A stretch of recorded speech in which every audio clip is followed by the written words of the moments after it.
Hello again. This is Ben Hitchcock Cross talking to you today for Deliberate Indifference, Wisconsin. I'm here talking about the Pederson Report. Some pronounce his name Pederson. So, what's important about this document is this. This is a January 7th, 2020 document. I think that is our first, at least, touchstone into the Posley administration, where it's clear that outside forces, outside observers have documented, meaning people who are not under the control of Posley, have documented mismanagement at the upper levels of MPS. So what's going on here is that Dr. Holliday, Deb Bowling, who's a doctor in curriculum instruction, former peer of Debbie Keithers, she is complaining about hiring and micromanagement and retaliation from Dr. Holliday. The city attorneys, this had escalated to such a point where human resources could no longer deal with it, so the city attorney's office was brought in to investigate. As I've seen in other situations, it's not uncommon for the city's attorney's office or other, MPS hired investigators to find one small area of discrimination, but then find that everything else is not unsubstantiated, is what they would say. Well, that's what they did here. They found some discriminatory actions in the case of Dr. Holliday's hiring practices, meaning illegal, and then they went and on to say that document the toxic work environment that Keith Posley allows Dr. Holliday to maintain until the board stepped in. And although Holliday at that time was a chief, and they've now put him as, I think, a manager or possibly director, I don't know. They've put him sort of in a different area where he can do less harm, I guess it was the concept, as I understood it. That certainly they took no official action. They never reprimanded Posley or really did anything for what was clearly a well-documented problem that Posley had created. So we are also highlighting this one in connection with the Marla Brunei investigation here, so you can see a lot of the parallel language that's used by both Robin Pederson and Calvin Furman, former co-workers at the city attorney's office. So I think that's a fair thing to say. So this document here is written on City of Milwaukee letterhead. It is written by now Chief Deputy, one of three under Tierman Spencer, Robin Pederson. So this letter is to Evangeline Scopter, JD, so another attorney who's the Chief Human Resource Officer for the Milwaukee Board of School Directors. And the regarding line says, investigating conclusions of internal MPS complaint filed by Deb Bowling, 2019, January 19th of 2019, regarding Dr. Jeremiah Holliday. So it's important to note here that this is July 19th of 2019, and on January 7th, so 6 months later, this is an internal complaint at MPS that's gone all the way through HR and is now in at the city attorney's office, which I think is just marks the seriousness of which the city is taking this complaint at that time. Okay. Dear Chief Scopter, your office engaged the city attorney's office to conduct this investigation relative to an internal MPS complaint filed by Dr. Deborah Bowling, Manager of Fine Arts, against Dr. Jeremiah Holliday, Chief Academic Officer, alleging violations of district policies against bullying, harassment, and discrimination. This investigation was assigned to and conducted by Robin Pederson, Assistant City Attorney.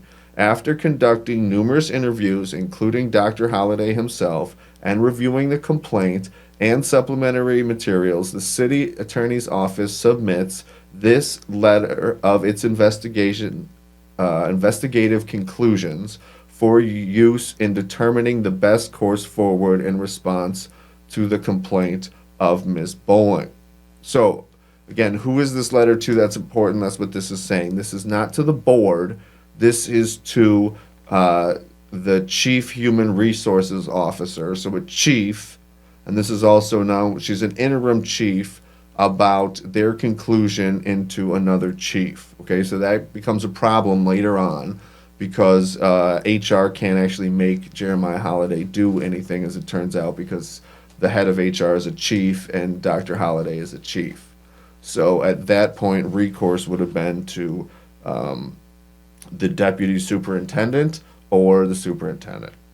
So I think it's, we'll let you make your conclusion on why going to the superintendent wasn't an option, and it's not clear to me if Mateo was still in place in 2020 or not. We'll have to check that for the timeline. So, moving on, he says, allegation number 1, that on April 2nd, 2019, Dr. Holliday and Miss Bowling interviewed 3 candidates for Turnaround Arts Project Coordinator position. That Dr. Holliday and Miss Bowling agreed that one individual would not be the ideal candidate. That Dr. Holliday and Miss Bowling discussed the other 2 candidates and disagreed on who was most qualified for the position. That during the discussion, Dr. Holliday asked Miss Bowling, "What does your office look like?" ? That Miss Bowling responded by stating if Dr. Holliday were suggesting that she hire Mr. Leviston because he was black and Miss Leviston's son, that she would not. That Miss Bowling agreed that Dr. Holliday's suggestion that Mr. Levinson was representative of the students. That Miss Bowling felt that Mr. Levinson was not as qualified as the other candidate, that Dr. Holliday stated that he would be making the final decision regardless, that on April 4th, 2019, Dr. Holliday notified Miss Bowling that Mr. Levinson would be recommended to be hired. Okay, and then it does go on to say discrimination substantiated, so at least they led with the winner. So, let's just back that one up for a second and see what we can find out from this bit of information here.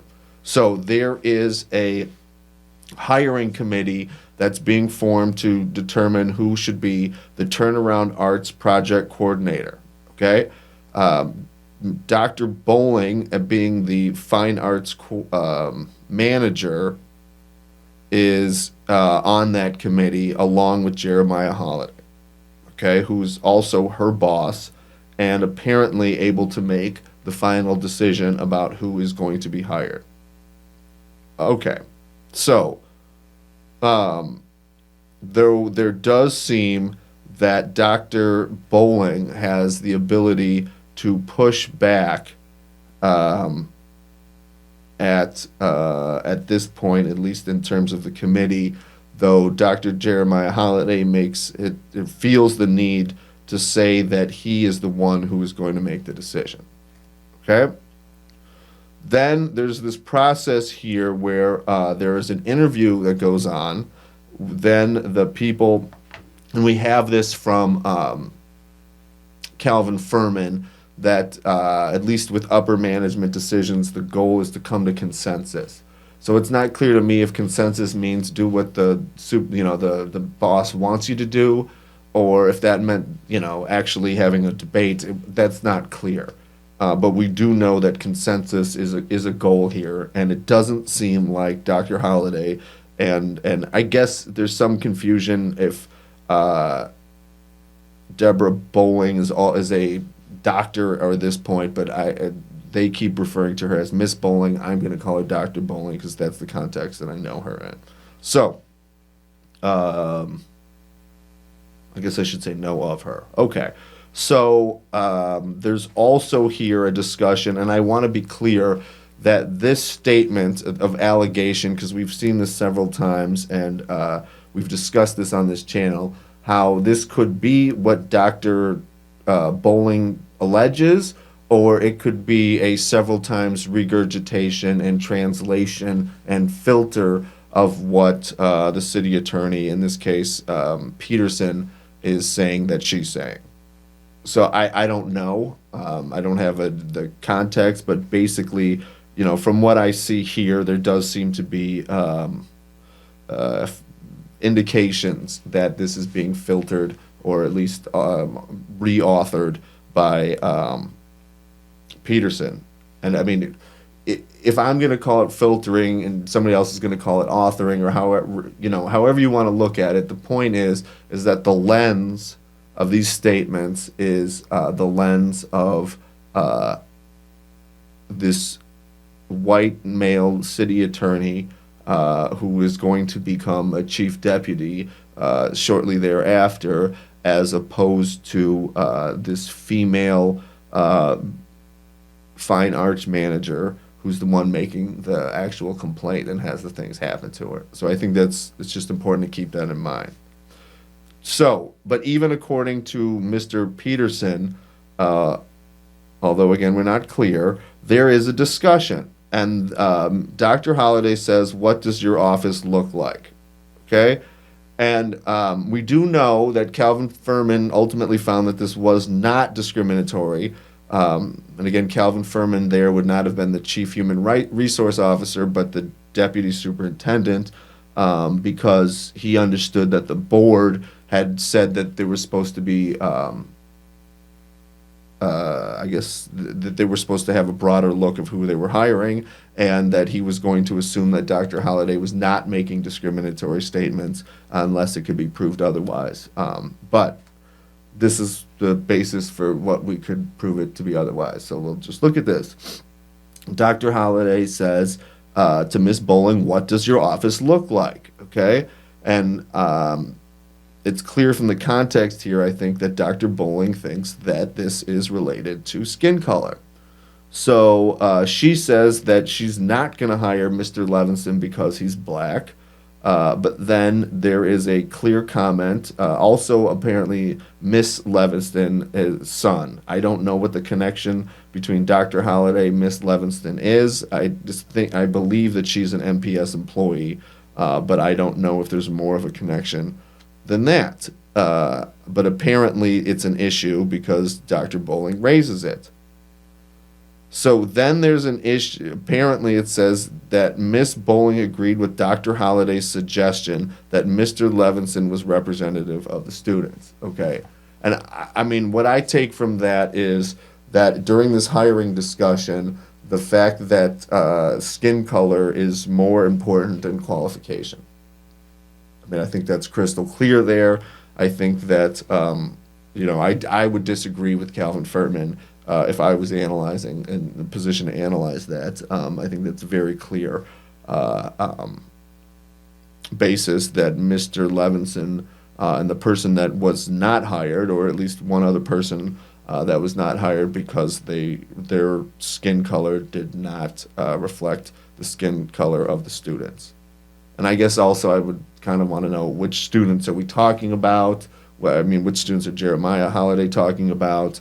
I don't know enough about the turnaround arts project coordinator role to be clear on that, but that's something I think I would need to know for greater context. I understood that part of the reason that we're not making decisions about hiring based on race is not only because it disregards sometimes who's the most qualified, but also because of this kind of issue right here, which is, whose race are we talking about? Because I think it's fair to say that MPS is not 100% black students. If we're going to start to make those since we're making those kind of decisions based on skin color, I think it's fair to ask, why? And I think that that's part of the challenge here, is that once you start asking why or who, then we start trying to figure out in what order we should be doing these things. And while that's a fine debate to be had, I think it's very problematic, not just legally, But I think in terms of how it would actually play out, and if I was not one of those students, I think I would be concerned about how my interests are going to be reflected there. Certainly, if I was a parent or a taxpayer or even a board member, I would be concerned about those decisions, not from a legal framework, and just from the policy framework, and ultimately from the goal of what's going on here. Because again, what it seems like is that Dr. Holliday is deciding who these students are and who the students should be. What the race of, I guess, the students that should be reflected in the teachers should be. And I think that's, in the absence of any other indication that this is a one-off, for example, or that these decisions are being made in some sort of, rational basis, which I think is the whole point that they're not. I think that is really where sort of even the argument that's being used itself really falls apart here, which is we need to have, be inclusive of, that is to say, just on the grounds that the race of the students and the race of the teacher should be aligned. Because again, all one has to say is, well, what students are we talking about here, and is that the case? And then we may get into questions of, well, is this an all-black school? Is this an all-white school? What's the setting, that context?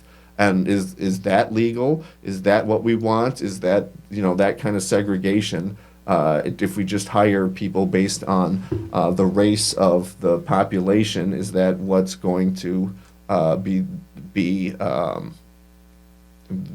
have all black students and all black teachers, all white students and all white teachers, have that kind of segregation? Is that what we want? I'm not necessarily saying these things are good or bad, but I want to be clear. I think that the argument falls apart, and that Dr. Jeremiah Holliday is probably not the person to be making this policy decision for the people of the city of Milwaukee. So, to that extent, if that's what Posley wants, it seems like that's what's happening. If is he the right person even to be making those kind of decisions for the city of Milwaukee? I understood that it's the board. And then we look at, okay, do they have the democratic right to do it? Now that we look at whether or not it's legal, okay? And I think, though, it's quite clear in the law that you cannot be making employment decisions based on race, because there are going to be adverse impacts for the people who are not of the particular race that's being selected. Okay, so to go on, Dr. Holliday confirmed that he and Miss Bowling agreed that the white female was not the best candidate, and that they were split between the two remaining candidates. Dr. Holliday supporting Mr. Levinson, a black male, and Miss Bowling supporting Steve Van Zandt, a white male. It is noted that in the scoring of the interviews, Mr. Levinson and Mr. Van Zandt scored similarly. Miss Bowling felt strongly that Mr. Van Zandt was objectively more qualified. It is not my expertise or position to know if Miss Bowling's representation is definitively true, but a review of the competing resumes demonstrates what appears to be a much longer and stronger background in the arts education in favor of Mr. Van Zandt. Okay? So this paragraph, I think, highlights two issues here, which is the subjective nature of the interviews themselves, meaning who's to know there's a score that's put onto these interviews here, which is sort of a fig leaf, and who's to say, with what one person's number 5 and another person's number 5 are. It's also the case that when this scoring is independently reviewed by an attorney who's skilled in employment matters, that's Robin Pederson, that it seems obvious to him that the scoring of the two individuals are not comparable, and therefore that raises into question the scoring process itself. Going on, Dr. Holliday stated that it was his recollection that after the disagreement on who to hire became apparent, he stated to Miss Bowling, "Tell me about the diversity of your department." These are quotes. I followed up with Dr. Holliday with questions regarding what he meant by the question he put to Miss Bowling, but he declined to answer. I'm going to read that again. I followed up with Dr. Holliday with questions regarding what he meant by the question he put to Miss Bowling, but he declined to answer, indicating that he felt it was an appropriate question to ask, indeed a question that is always appropriate, pointing out that if a department lacks diversity, it's the district's obligation to notice and take action if the cause of lack of diversity can be remedied. There's a lot of discussion of that with Calvin Furman. You can see that in his deposition there. But I want just to look again at that first part of that sentence that says, I followed up with Dr. Holliday with questions regarding what he meant by the question he put to Miss Bowling, but he declined to answer. Okay? I'm going to tell you that I would assume, based on my understanding and experience, that any other public employee would expect to be terminated almost immediately if they refuse to answer questions put to them by the attorney for their employer during a special investigation, certainly an investigation into their conduct. Now, Dr. Holliday is still working there, so that's something to keep in mind, and certainly there's no reprimand, public or otherwise, that I'm aware of that MPS did to correct this action. So again, I want to be clear, Dr. Holliday just didn't answer because he didn't want to. And the only way that can happen really is if that's okay with Dr. Posley. So let's be clear on that. And also that Dr. Holliday would have to know that. Okay. Then this thing here also seems to me that Dr.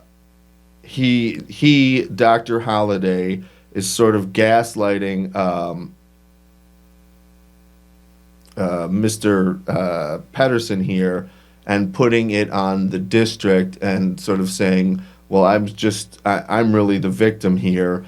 I'm the one who has to make sure that there's diversity, so I was just doing my job. And again,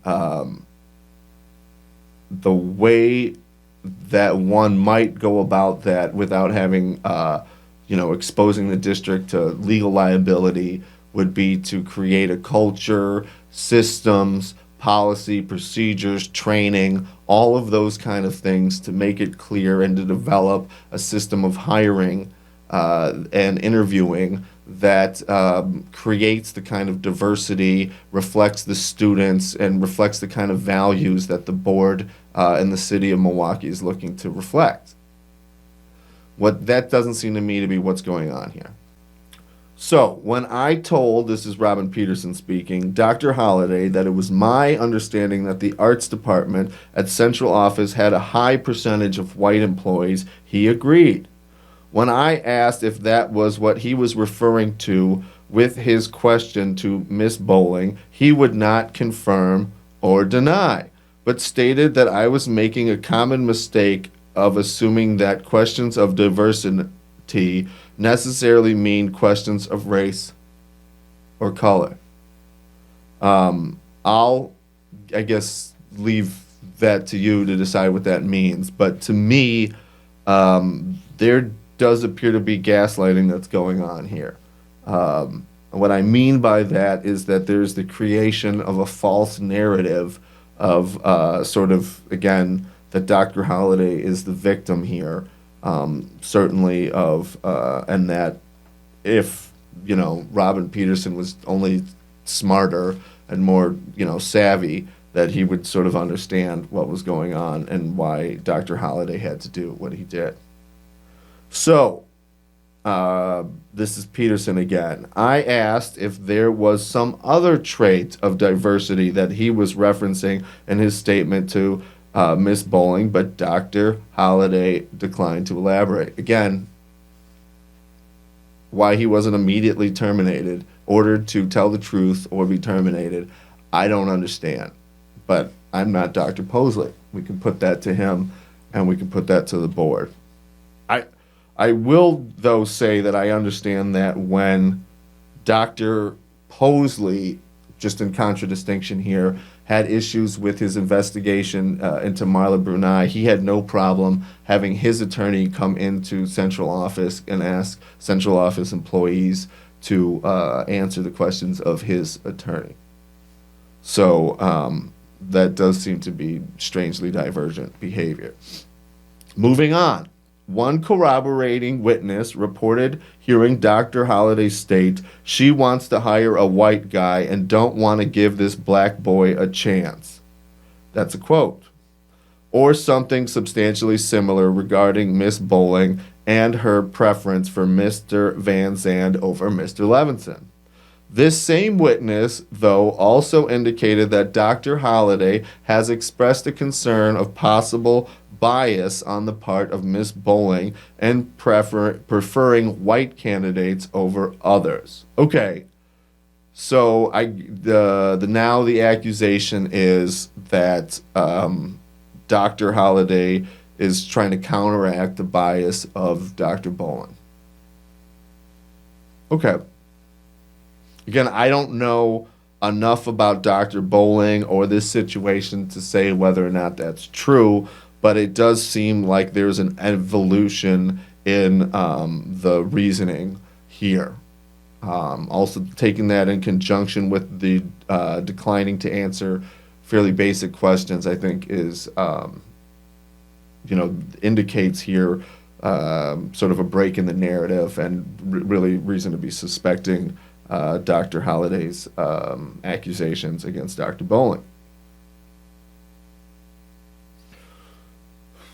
Okay, so thus it is possible that Dr. Holliday was referencing countering racial bias in his comment, if he in fact made it, although again Dr. Holliday did not express any such concern in his interview with me and expressly declined to answer any related questions. I guess Robin Pederson and I are on the same page there with that. I also want to indicate here, this doesn't say the race or position or sex of the witness, so that's a piece of information would be helpful. Now, this is how Pederson speaking again. It is a principle of civil law that where a witness refuses to answer a question, a negative reference may be made. I think he may mean to say inference. It is not required, but it is permissible. Here, I acknowledge that it is possible that there is a non-discriminatory explanation for Dr. Holliday's statement to Miss Bowling and his selection of Mr. Levinson over Mr. Van Zandt, but he did not take the opportunity to provide one to me. I believe Dr. Holliday's non-answer, taken in conjunction with the relatively stronger resume of Mr. Van Zandt and the corroborating witness, is sufficient to warrant a negative inference and conclude that Dr. Holliday selected Mr. Levinson, at least in part, upon his race in violation of the law and district policy. So I want to just compare again what Calvin Furman found there, and he found that you had to give sort of tie goes to the runner, you had to give the benefit of the doubt to Holliday, but here again he's at least according to Pederson, ignoring the fact that Holliday refuses to answer basic questions about his reasoning or to justify the apparent racial comments that he's making in this hiring process. So I think that Calvin Furman has some more work to do in terms of really tying up that area there it's tie goes to the runner here. And I think there's no indication that Deborah Bowling refused to answer questions. Only, the Dr. Holliday. So I want to compare and contrast that aspect. I also really want to underline the extent to which Holliday, Pederson is sort of bending over backwards to give benefit of the doubt to Holliday. I mean, let's be clear. If Holliday is saying that he made these statements, I mean, those statements in and of themselves are extremely problematic as evidence that these are race-based hiring decisions. Okay, and in fact, he does go and hire Mr. Levinson. I mean, these are, again, also the strenuous objections of Dr. Bowling and the comparison of the resumes, I think, is very clear. We don't have information here, and we don't have the resumes, but I think it's very clear that, at least to Robin Pederson, that there is quite a good deal of evidence here. I mean, I think he's underselling what he's found by quite a good deal. I think also Calvin Furman on the next level sort of undersells what happens. So to be clear, and we'll get into this, I'm sure, much later, ultimately, Calvin Furman refuses to, Mr. Holliday refuses to have any corrective action. I think they tell him that he has to go to coaching, and he just simply refuses to go. And nothing happens at all until some days, like 3-4 days later, after Dr. Keither and others from the department go to Calvin Furman and complain about Dr. Holliday. So there's quite a few more allegations here to go through, but we're going to break this up here. So I am going to wish you all a good day, and I appreciate your taking the time to watch this here. And as always, we'll keep you informed.